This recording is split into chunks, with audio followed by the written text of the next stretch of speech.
Okay. Hey you guys, so I wanted to make this video as a little follow-up. So I've been kind of moving around my diet, as you guys may have known. I've been trying to incorporate like a little bit of gluten in my diet, a little bit of cookies, because just going gluten-free, gonna be frank with you, it's kind of miserable. It's kind of miserable going 100% gluten free. Now, I've been continuing with my supplementation. I've been continuing making sure that I take my cod liver oils and I take, I moisturize my skin. In fact, I've been moisturizing heavily. I think I might have showed you guys that I did I had like band-aids on my arms trying to keep the moisture in, and it was kind of working. But the thing is that it dawned on me that, well, Erica, you can't live with band-aids for the rest of your life on your arm to trap in the moisture. You really need to get to the root cause of it. So I made this video, let's see, on March 5th, earlier this month, and I showed you guys that this is how my arm looked like before and after, before this diet and then after this diet. So I cut out all my gluten from my diet. I went zero coffee and I just put a moisturizing cream and I took fish oil. So this was it before. It was actually worse than that. I know it's not the best picture.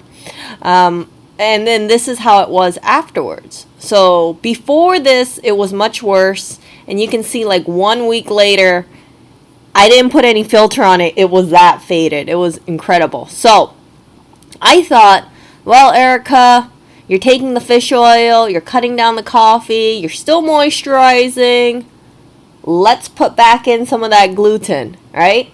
Let's see how it is.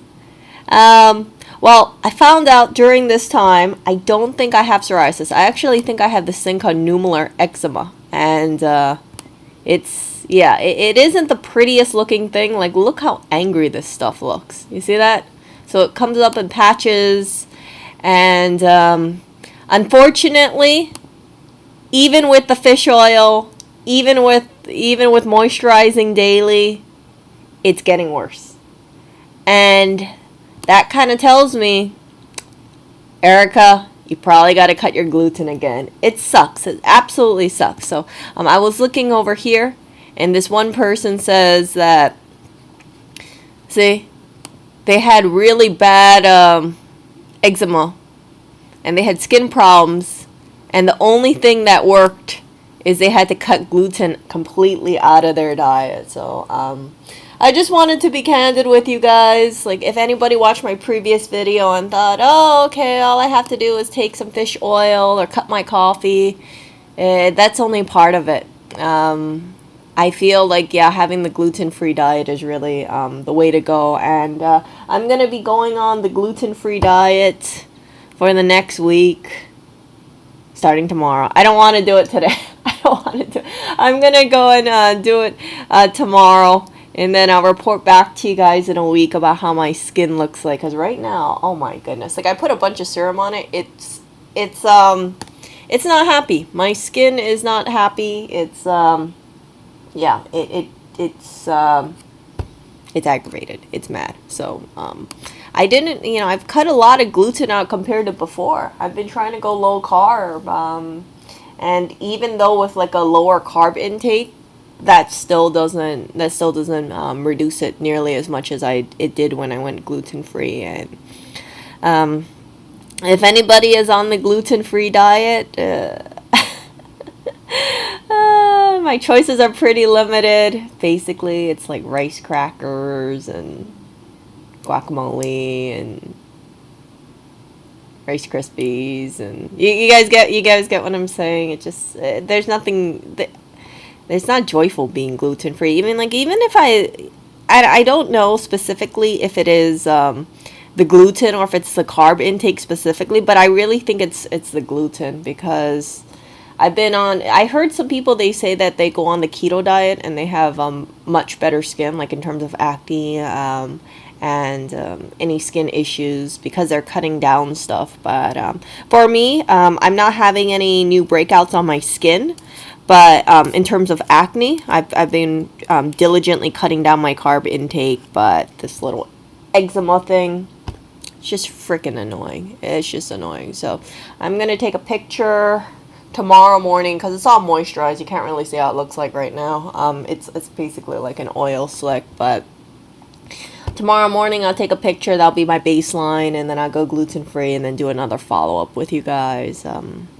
Yeah, if anybody's on gluten free, let me know how you, what you eat specifically, or how you deal with things, because it's just like gluten free, in my opinion, it's just restrictive. And I just don't like the idea of, like, even if I just eat like something like one cookie a day, or it can cause this thing to flare up. And yeah, right now it's just really pissed, and I wonder if it's because yesterday I ate 3 cookies. Yeah, I ate 3 of those wonderful Girl Scout cookies instead of just 1 cookie. And really, 3 freaking cookies versus 1 cookie shouldn't cause my skin to be so pissed off. But that's the only difference that I had.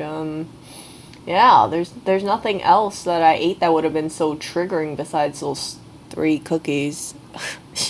I know it sounds ridiculous for me to talk about it like this, the impact of my skin, 1 cookie versus 3 cookie, but it does make a sizable difference. I know some people would say, oh, Erica, just get a topical and, get some kind of cream and sort it out that way. But I have this idea in my head that if my skin is reacting this way, as a result of like inflammation or some sort of allergy, instead of running away from it, or instead of just treating the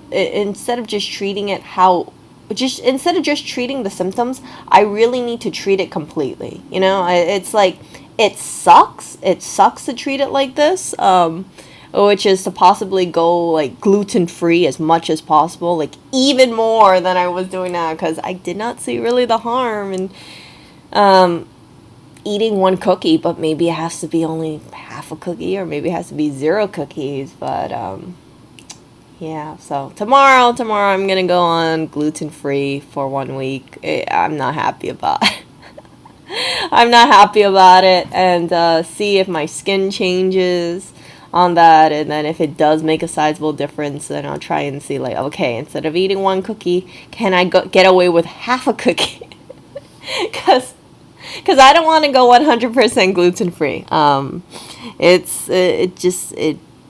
It doesn't make me happy thinking about it. And I know people could say, oh, Erica, you could just get a gluten free cookie. And so I'm like, you know how limited my gluten free cookie offerings are? I actually bought some gluten free cookies before, and they sucked.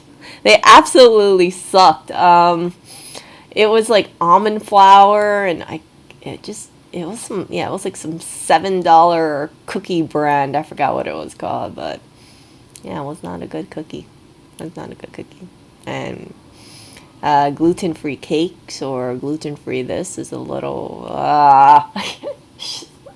yeah, so I'd rather practice moderation than complete elimination. But yeah, starting tomorrow I'll do a 1-week elimination of my gluten intake, and yeah, I might not be like I'm not going to be too happy about doing this kind of stuff, but I do think that if my skin clears up again, then that's just proof that, yes, it's not the supplement, it's really the gluten. Okay, you guys, I'll talk to you guys later.